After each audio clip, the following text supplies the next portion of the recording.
What if I told you there's a secret redstone mechanic that's been hidden in plain sight for a few updates? Even weirder, I'm not entirely sure if Mojang even knows about this. It existed, was removed, and then was added right back. Right now, it's in the game, and I'm going to tell you all about it. So subscribe if you like what you see. I will be your host, I'm Simply Sark, and let's jump right in. Okay, so what exactly is this secret feature? So this is essentially a way to detect what the player is holding on their hotbar. Very, very interesting. So let me give you a little demo of this and maybe you can guess how it works. Okay, so here we are in survival mode and we have a classic problem. We've got a door and there's obviously no way to get around it, so we're going to have to go through it. But how exactly do we open it? Well, that's the thing. This door is special because it only opens when you actually hold the correct item. So let me just start this and this will give it a little bit better view. So which item is it going to be? Let's try the coal. Nothing's going to happen. Let's try the gold, the diamond, the emerald. Nothing happens. And that is because this is the iron door. So when we hold iron, this will actually open the door. Oh no, we have yet another door. So this is basically just to show that this doesn't just work with one item, it works with many items. So this is obviously the gold door. So if we open it with, a diamond, that's not what it. It's the gold that opens this door and that will open that door. So this is a very, very interesting mechanic. So what exactly is going on here? How very mysterious. So how this all works is all to do with villagers, as you may have guessed.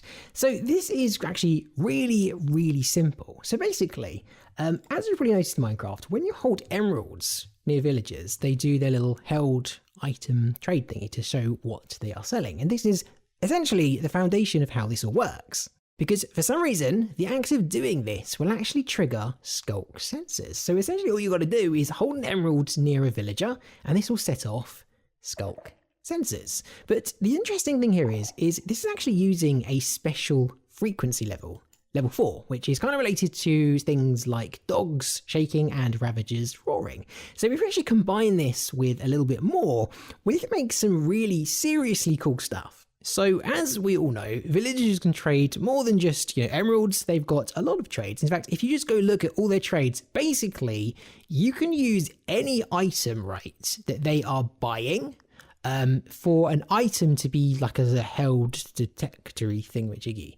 So if I just come over here, right, the interesting thing here is you can actually isolate this to specific items, right? So it doesn't have to just be emeralds, it can be any of these ones or anything on the trades, basically, like I just said. So for example, if I hold the coal, you can actually see that because these ones aren't valid, right? These ones aren't aligned with that, it doesn't do anything. But this guy, the coal guy, will react to the coal, but these guys will just ignore it. Again, if I hold if I hold the iron, only this guy will react. If I hold the gold, only the middle guy will react. And if I hold, say, like the diamond, only that guy will react, which is really, really, really, really neat. So what you might be wondering is how do you get it to only accept one trade? Well, the good news is actually really, really easy. So basically, these guys actually only do the little held item animation thingy if the current trade is actually active, if that makes sense. So basically, this guy has currently 2 trades, right? So what that means is if I hold this emerald, he will accept that as a trade, so he's going to display it because it's an active one right now. But the problem is if I hold the gold one, that is also going to display the thing. So basically, this guy accepts 2 items right now. But the way to turn it off is basically you just have to disable the trades. If I come in here and I place an emerald here, right? And I exhaust the trade. Now, the emerald actually no longer triggers the animation, but the gold one still does. So if you basically just go in here and just eliminate all of these, you deactivate all of these ones and just leave the one that you want, in this case, the gold, this means that only the gold is actually going to trigger the animation, which I think is actually really, really handy. All right, so what could you actually use this for? Now, there's loads of stuff that comes to mind, but one thing I thought would be really, really neat is you could use this as kind of like a checkpoint system, right? So, for example, we've literally got an actual gatekeeper here, and we can only get in if we've got like the right item. So it's kind of like a passcode type of thing. So if I actually hold the item, in this case it is my papers to actually gain access, and paper is one of the valid trades, the gates will actually open and we can proceed. But this wouldn't have opened in any other situation. Something I really, really love about this is we're obviously all really used to like passcodes by putting them in hoppers and stuff.